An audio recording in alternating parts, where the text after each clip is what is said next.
Nesse vídeo eu vou trazer para vocês um banco small cap fora do radar que o Barsi tem comprado e dizer para vocês se seria uma grande oportunidade esquecida pelo mercado. Então vamos ao vídeo. Salve, salve investidores! Como é que vocês estão? Sempre lembrando que antes de continuar você clica no botãozinho vermelho de inscrever-se para ajudar esse canal, tá bom? E antes de falar aqui com vocês sobre o referido banco, só trazer um comunicado ao mercado de Irani, cujo diretor de relações com investidores vai participar de uma live no dia 6 de setembro ali no canal do Trademap às 19 horas. E a Thaisa também vai participar aqui por meio de seu gerente executivo de relações com investidores no dia 9 de setembro ao meio-dia, mas ali no canal Os Economistas, tá? E o banco que o Barsi ali está comprando, que é um small cap, é o Banco Mercantil do Brasil, que tem ações ordinárias e preferenciais negociadas no mercado, BMEB 3 e BMEB 4. Trata-se de um banco focado em pessoas com idades mais avançadas, inclusive ele se intitula aqui como referência no pagamento de benefícios do INSS. Já é um banco antigo, criado em 1943, sendo que o banco venceu em 2010 um leilão no INSS justamente para pagamentos de benefícios previdenciários. Já é um banco bem antigo de bolsa, 1977, e talvez você nem conheça. Como eu falei para vocês, é um banco voltado para o público 50+, tá? Esse é o foco estratégico do Banco Mercantil. É um banco que nos últimos anos entregou uma rentabilidade impressionante. Só para você ter uma ideia aqui, de junho de 2019 a junho de 2022, o Ibovespa subiu 97%. Já o Banco Mercantil, mais de 248% para as preferenciais e 273% para as ordinárias. Se você ainda puxar o gráfico para os últimos 5 anos, o banco entregou mais de 400% de rentabilidade, sendo que o valor de mercado dele é bem pequeno, apenas 1,1 bilhão de reais, sendo que o seu patrimônio líquido é de 1,2, quase 1,3 bilhão. E tem um free float interessante o banco, tá? É possível investir nesse banco, contudo,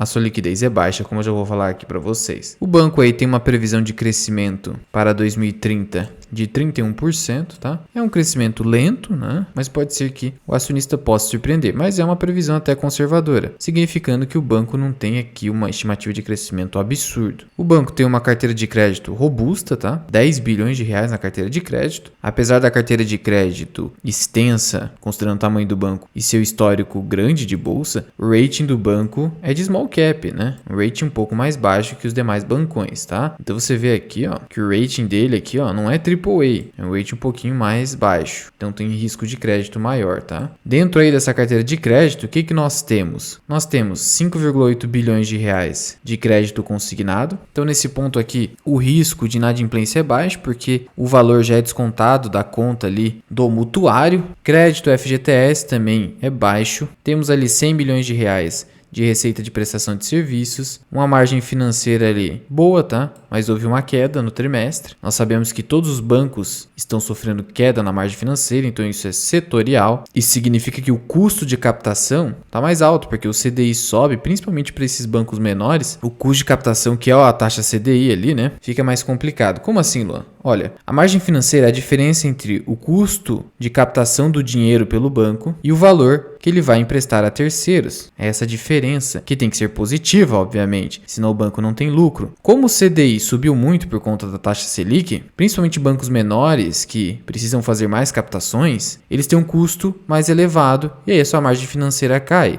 Logo, o seu lucro também tende a cair nesses períodos. Então, a alta da Selic não é só mil maravilhas para instituições financeiras também. Por isso, seu lucro líquido no trimestre caiu 3%, margem caiu 5%, lucro caiu 3%. E o ROI aqui também caiu. Você já percebe que é um ROI bom até, tá? Não é um ROI de Banco do Brasil e Itaú, mas é um ROI interessante. Então, como eu falei para vocês, a carteira de crédito tem se elevado de um ano para o outro, sendo que a maior composição aqui é consignado, que é essa barrinha azul escuro. Isso dá um pouco mais de segurança para a instituição financeira. Como eu falei aqui para vocês, temos aqui um custo de captação que tem sido elevado desde o ano passado por conta da alta na Selic, tá? Isso reduziu a margem financeira, como eu disse para vocês. O banco também atua ali na parte de seguros, emite cartões, tem prestamista, residencial, seguro de vida. Então tem um portfólio aqui um pouco também diversificado. Tem apresentado nesse segmento de serviços aumento da receita, aumento da emissão de apólices, aumento de número de clientes consequentemente. Lucro teve queda. No primeiro semestre de 2021,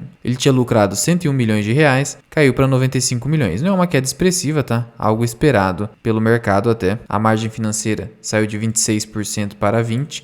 Então essa queda foi até baixa, tá? Então o banco tem segurado, mesmo com essa queda na margem financeira, a queda na lucratividade, então. E aí você já percebe que esse banco tem um lucro anual aproximado ali de 200 milhões. Olhando-se aqui para o histórico, desde 2010, o banco lucrou em 2010 185 milhões. E aqui em 2020, 182, 2021, 198, chegando próximo de 200 milhões. Mas você percebe aqui que os lucros são bem voláteis, tá? Daí você percebe que o crescimento de receita e também de lucro acaba sendo lento. Só que, se você pegar daqui de 2016, onde houve uma queda muito expressiva, e puxar para o ano de 2021, houve uma recuperação muito grande de lucros. Por isso que se você pegar o CAGR aqui, ele indica um crescimento de 65% nos últimos 5 anos. Mas, assim como outras instituições financeiras, não teve crescimento de receita, como o Banco do Brasil, por exemplo. O Banco do Brasil também não teve crescimento de receita nos últimos 5 anos, mas teve crescimento anual ali, a taxa anual, muito alta nos seus lucros. Falando aqui de dividendos, o banco tem um histórico de dividendos até interessante. No ano de 2020 pagou apenas um provento, um JCP, tanto para ordinária quanto preferencial. Em 2019 também apenas um pagamento. 2021 fez 2 pagamentos e 2022 também 2 pagamentos, um dividendo e um JCP. Nesse caso,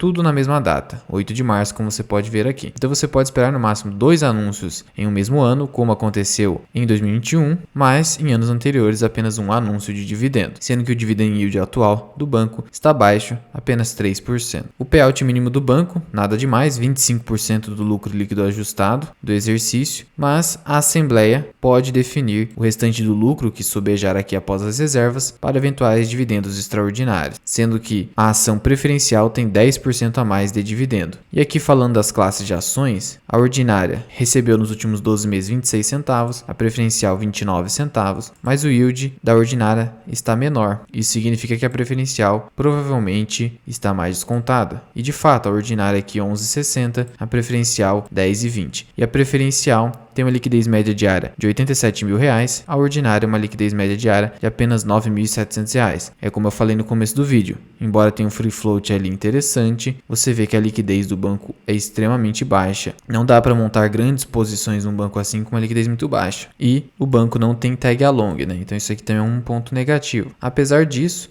nesse histórico longo do banco, não se viu ali atos de controladores tendentes a lesar pequenos acionistas, né? Sendo que em termos de dividendos, é muito difícil você falar que seria um bom banco, porque como eu falei para vocês, poucos anúncios e dividendos aqui que andam de lado, assim como o lucro do banco, apesar de a sua cotação ter subido muito, tá? Em termos de indicadores de valuation, o banco ainda negocia abaixo do seu valor de patrimônio, só que isso está acima da sua média porque, historicamente, ele sempre negociou abaixo do seu valor de patrimônio. Isso aqui parece muito com o BMG, por exemplo. O PL do banco está algo próximo do Banco do Brasil, tá? 5, 6 vezes lucro. A margem líquida está aqui acima da média histórica do banco, mas ainda assim é uma margem líquida baixa, tá? Comparada a Banco do Brasil, Santander, por exemplo. Como você percebe dos resultados históricos do banco, muito embora ele seja um banco small cap aqui, não é porque small cap que simplesmente vai explodir em valorização. Se valorizou bastante, mas isso não significa que vai se valorizar bastante no futuro. O próprio banco prevê um crescimento ali que não é muito acelerado. Se eu fosse optar por alguma classe de ação, não é recomendação, obviamente eu ficaria com as preferenciais porque tem uma liquidez bem melhor aqui, né? Se comparado com as ordinárias, que não tem liquidez nenhuma. A plataforma GF+,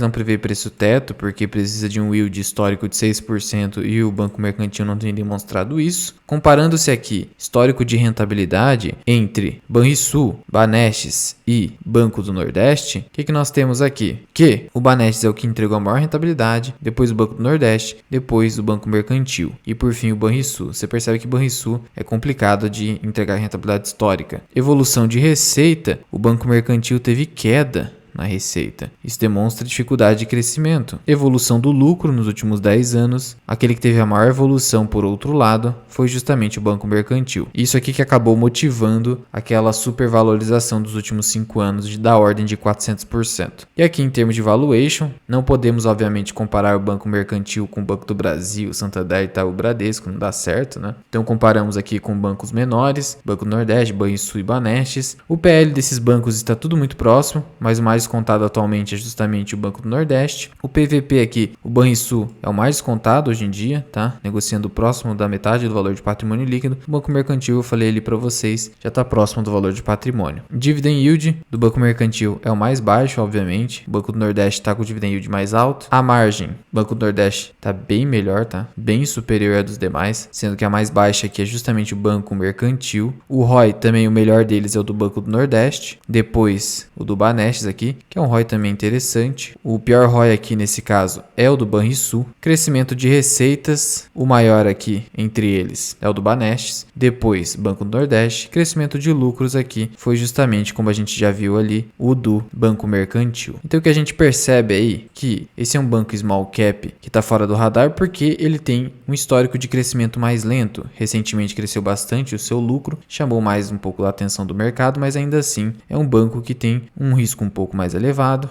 Apesar de ter uma carteira de crédito que eu considero ali boa, tá? Justamente por estar focada em consignado. Mas a gente viu que em termos de eficiência não é o melhor dos bancos aqui, mesmo entre bancos pequenos. Então eu não diria ali que é uma grande oportunidade esquecida pelo mercado. Não é um banco caro. Por ser small cap, há uma presunção de poder se valorizar mais, mas isso não é certeza, porque até o banco prevê um crescimento um pouco lento. Então é óbvio que o Barsi tem uma posição pequena ali nesse banco, né? Ele não colocaria grande parte do seu capital num banco que tem dificuldade maior de crescimento. E nem você deveria fazer isso se quiser investir nesse banco. De novo, não é recomendação nenhuma, nem eu tenho na carteira. E é um banco que eu confesso que acompanho muito pouco também, tá? Mas já vai deixando aqui nos comentários. Você investe no Banco Mercantil? Já conhecia o banco? Sabia que o Barsi tinha posição nele? Conta aqui pra mim da Mirai. Muito obrigado por ter ficado comigo até aqui. Eu sou o Luan, esse aqui é o canal Mirai Investing. Até o próximo vídeo. Fui!